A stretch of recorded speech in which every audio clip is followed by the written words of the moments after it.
여러분 안녕하십니까, 강신업 변호사입니다. 한동훈이 드디어 이제 쫄딱 망했습니다. 그 망하는 것도 여러 가지가 있어요. 그래도 미천이라도 좀 남겨놓고 망하는 경우가 있고, 쫄딱 망하는 경우가 있고, 아주 패가 망신이라는 경우가 있고, 구족이 멸하는 경우가 있고, 여러 가지가 있는데 한동훈은 미천을 하나도 남겨놓지 못하고 쫄딱 망했습니다. 저는 한동훈이 안 된다는 것을 처음부터 알았고, 망하리라는 것을 또 알았고, 그랬습니다만은 완전히 쫄딱 망해가지고서 정말로 이제 더 이상 재기가 불가능하게 됐습니다. 이 소식 빠르게 전하겠습니다. 소식을 전하기 앞서서 강신업 유튜브 아직 구독 안 하신 분은 지금 바로 구독 눌러주시고 공유와 댓글도 같이 부탁드립니다. 한동훈이가 말이죠. 오늘 4시에 뭐 긴급 기자회견을 한다고 발표를 했다가 이것을 돌연 취소하고 내일 10시 반에 기자회견을 한다고 발표를 했는데요. 지금 사퇴 의사를 밝힐 것으로 예상되고 있습니다. 여러분 아시는 것처럼 최고위원이 4명이 사퇴를 했습니다. 그러면 지도부는 그 자체로 붕괴된 겁니다. 그런데도 불구하고 한동훈은 또 그것을 인정하지 않고 자기가 비대위원장을 임명하겠다, 이런 헛소리를 늘어놨는데요. 하지만 그거는 전국위원회를 또 넘어야 되는데 전국위원회를 그렇게 넘을 수가 없어요 지금. 그렇기 때문에 한동훈이가 얘기하는 것은 어떻게 보면 이름 잠깐 맞을지 몰라도 전체적으로 맞지 않는다. 지금 당원 단계는 그렇게 되어 있습니다. 이제 최고위원이 이렇게 물러나는 경우에는 비대위원회로 간다. 근데 그 비대위원회가 구성됐을 때 그때 이제 당대표하고 그리고 최고위원이 사퇴하는 것으로 본다. 뭐 이런 규정이 있어요. 이걸 가지고 얘는 그러니까 어차피 아직은 지가 당대표에서 물러나지 않으면 비대위원장을 자기가 지명할 수 있다. 뭐 그런 식으로 얘기한 겁니다. 근데 이게 말이 안 되는 것이 자기들이 지금 잘못해가지고서 지금 지도부가 붕괴돼 가지고서 쫓겨나는 판에 쫓겨나는 사람이 다음 비대위원장을 임명하고 가는 게 있습니까? 자, 또 그 한동훈의 말이 맞기 위해서는 전국위원회에서 그걸 갖다가 이제 인정을 해야 되는데 지금 뭐 완전히 쫄딱 맞아 가지고서 쫓겨가는 놈한테 누가 그렇게 비대위원장 임명권을 주겠습니까? 그래서 한동훈이 이제 한 푼도 남기지 못한 상태에서 다 까먹고 쫄딱 망해서 쫓겨간다. 그런데 참 한동훈이라는 인물이 나타나서 이 국힘을 갖다가 이렇게 망가뜨리고 윤석열 대통령까지 궁지에 몰아넣기까지 참 국힘은 반성해야 된다라는 생각을 드는데요. 원래가 이 한동훈이 이렇게 쫄딱 망한 데에는 한동훈이가 감이 안 됐다는 것이 첫 번째 이유입니다. 감이 안 됐다는 거죠. 그러니까 사람을 갖다가 어떤 자리에 앉힐 때는 그가 그 일을 능히 감당할 수 있는가를 봐야 되는데 한동훈이는 첫 번째 그릇이 안 됐습니다. 그걸 제가 여러 번 지적을 했는데 왜 남의 눈을 바라보고 남의 얼굴을 바라보고 좀 거창하게 말하면 국민의 흐르는 땀을 바라보고 국민의 흐르는 눈물을 바라보고 국민의 흙 묻은 운동화를 바라봐야 되는데 얘는 항상 자기를 바라본다. 그것이 드러난 것이 바로 셀카 아닙니까? 근데 그 셀카 찍는 것을 어떤 사람들은 뭐 그럴 수도 있지 이렇게 생각했고 처음에는 뭐 그걸 환호하고 새로운 유형의 무슨 뭐 정치인이 나타났다, 뭐 스타가 나타났다, 뭐 그 친구가 이정재라더라, 무슨 압구정 현대고를 나왔다더라. 그렇게 그걸 옹호하고 비유하는 그런 언론이 있었는데 그 언론들이 바로 지금 국힘을 망친 겁니다. 그것이 그 언론들이 누구냐? 바로 우리나라의 기성 언론들이에요. 한동훈에게 희망을 찾았다. 한동훈이가 다음 대권 주자다라고 그렇게 한동훈 파리를 하면서 그야말로 이 국힘을 망친 것이 바로 여러분들이 잘 아는 그 언론들입니다. 한동훈이가 전혀 감이 아닌데도 불구하고 그걸 억지로 밀어올려 가지고서 한동훈을 대권 주자 만들어 보려고 그렇게 한동훈 파리를 했던 언론들 정말로 반성해야 됩니다. 한동훈은 안 되는 이유가 뭐냐? 아까도 말씀드렸듯이 감이 안 됐다는 것이 첫 번째고, 감이 안 되면 사람이 그래도 겸손하기라도 해야 됩니다. 자기가 조금 부족하면 언론이 도와주고 그렇게 도와주고 말이죠. 또 다른 국회의원들이 도와주고 또 다른 당원들이 도와주고 옆에 있는 사람들이 도와주고 그러면 그 힘으로 함께 갈 수 있어요. 그러니까 탁월한 사람만이 성공하는 것은 아닙니다. 여러분 세상에서 말이죠. 그 독불 장군이 꼭 성공하고 약간 조금은 능력이 처져도 다른 사람하고 조화 잘하는 사람이 또 성공하고 이걸 비교해 보면 독불 장군보다는 오히려 좀 겸손한 리더십을 가진 사람이 성공하는 경우가 많아요. 그런데 얘는 완전히 능력도 없으면서 즉 감도 안 되면서 독불 장군이었다는 거죠. 저는 정치권에서 저 한동훈 같은 독불 장군이 있었는가 의심스러워요. 제가 그걸 여러분께 지적을 했습니다. 바로 그건 언제 나타났느냐? 비상대책위원장이 되고 선거 치를 때 나타났던 거예요. 아니 어떻게 선대위원장을 자기 혼자 독단으로 합니까? 그러니까 선거라고 하는 것은 협동 작업이에요. 선거는 나 혼자 치르는 게 아니고 자기는 더군다나 국회의원에도 출마도 안 한 상태였어요. 그런데 자기가 지금 비대위원장이라는 그 권한을 이용해 가지고서 선대위원장까지 단독으로 독단으로 맡고 전국을 돌아다니면서 마이크를 독점한 거예요.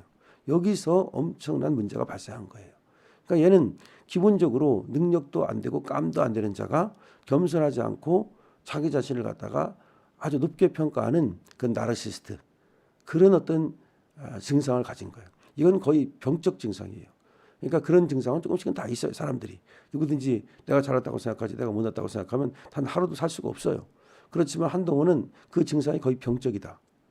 그래서 한동훈이가 그 얼굴을 보면은 항상 뭔가 불안하고 그리고 빨리 걷고 뭔가 여유가 없고 이 모든 것이 이 증상이 상당히 정신적으로 심각하다. 그런 것을 보여준 거예요. 그렇기 때문에 다른 사람과의 어떤 소통이 안 되는 거예요. 원래 정치는 소통이에요. 다른 사람들하고 소통을 해야죠.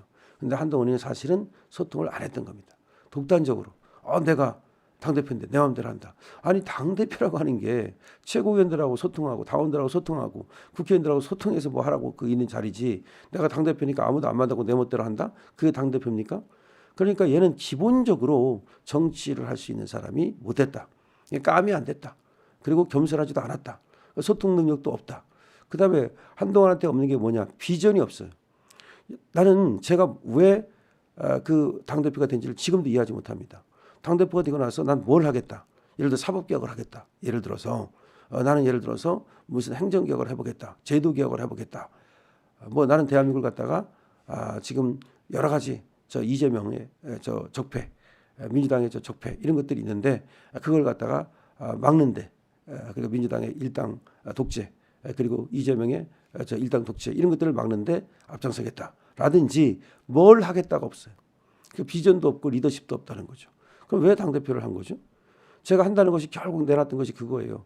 간신히 그것도 어디서 주워 들었는지 뭐 불체포 특권을 폐지하겠다. 뭐 면책 특권 폐지하겠다. 그 몇 마디 했어요. 그때. 그런 얘기만 했을 뿐이지, 그 작은 거 몇 마디 남이 다 아는 그런 얘기만 했을 뿐이지, 자기가 당대표가 돼서 지금 어떤 역할을 하겠다. 우리 국힘을 어디로 끌고 가겠다. 예를 들어서 기성정당, 기회주의 정당, 이 정당을 갖다 쇄신해서 새롭게 거듭나게 만들어서 그야말로 윤석열 대통령의 국정을 갖다가 잘 뒷받침하는 그런 여당다운 여당을 만들겠다. 한마디 없어요. 무슨 당을 만들겠다는 게 한마디 없어요. 그 당대표 되자마자 한 것이 결국은 최상병 특검을 뭐 찬성할 수도 있다. 그거부터 시작해가지고서 윤석열 대통령에게 맞서기, 윤석열 대통령한테 흠집 내기. 그러니까 지금 그 나경원 의원이 뭐라고 말했냐면은 한동훈이가 당대표 하는 동안 한동훈이가 윤석열 대통령 욕을 안 한 게 딱 2주밖에 없답니다. 2주. 근데 그 2주 동안에는 지지율이 올랐답니다. 윤석열 대통령 지지율이 올랐대요. 그러면서 계속 윤석열 대통령 깎아내리기, 흠집 내기, 그것만 했다는 겁니다. 그러면 왜 당대표가 됐는지, 자기가 당을 갖다가 어디로 끌고 나갈 것인지, 자기가 예를 들어서 또 뭐 정치 지도자가 되고 싶다면 그러면 나는 무엇을 해서 이 대한민국을 어떻게 하겠다든지 이런 게 없어요. 내가 무엇을 하겠다는 거는 없고, 윤석열 대통령이 뭐 하지 말아야 된다. 김건희 여사가 왜 순방을 나가느냐. 세상에나 당대표라는 자가 그래 순방 나가고 안 나가는 것까지 그 얘기를 합니까? 그건 호사가들이 얘기하는 거고, 그건 민주당 쪽에서 얘기할 수 있는 건데, 이재명도 얘기를 안 하는 그 순방에 대해서 김건희 여사는 순방을 나가면 안 된다. 여기서 벌써 저자는 다 미천이 드러난 겁니다. 그거 말고도 정말 저자가 같지 않은 것은 너무나 많아서 깡도 없어요. 깡도. 그다음에 어떤 끼도 없어요. 처음에는 끼라도 있는지 알았어요. 원래가 정치인은 깡과 끈과 끼가 있어야 되거든요. 근데 끼도 없어. 그 끼라는 게 뭐냐면은 사람들에게 그야말로 인기가 있어야 되는 거예요. 근데 처음에 그 인기라는 것은 허상이었어요. 그러니까 한동훈이가 나타나니까 나이 좀 젊고 그 가발 쓰고 어쩌고저쩌고 하고 다니니까 분칠하고 하니까 조금 이제 윤석열 대통령하고는 너무나 스타일이 다르니까 뭐 멋지다, 뭐 잘생겼다, 뭐 멋있다 그래가지고 거기에 반한 강남 아줌마 씨들이 거기에 뭐 또 조금 부안해동하고 했던 것 같아요. 근데 다 이제 까먹고 그 본체가 드러나고 이제 그 형편없는 그 몰골이 드러나면서 이제 전부 다 이제 등을 돌린 거죠. 그러니까 등을 돌리니까 이제는 뭐 한동훈을 갖다가 지지하던 그런 조중동마저도 다 등을 돌리게 됐고, 더 이상 버틸 수 없으니까 이제 사퇴하겠다는 겁니다. 한동훈은 사퇴하면 끝입니다. 돌아오지 못합니다. 한동훈이 갈 길은 딱 하나인데 민주당 가는 건데, 민주당에서도 한동훈은 받아주질 않습니다. 저 배신 때리고 반역 때리는 걸 봤기 때문에. 그리고 쓸만한 가치가 없어요. 민주당에서 데려갈래도 이 쓸만한 가치가 있어야 될 거 아니에요. 없습니다. 다시 말해서 유승민만도 못합니다. 유승민은 쫄딱 망했지만 그래도 유승민을 지지하는 10%가 이 우파에 있었어요.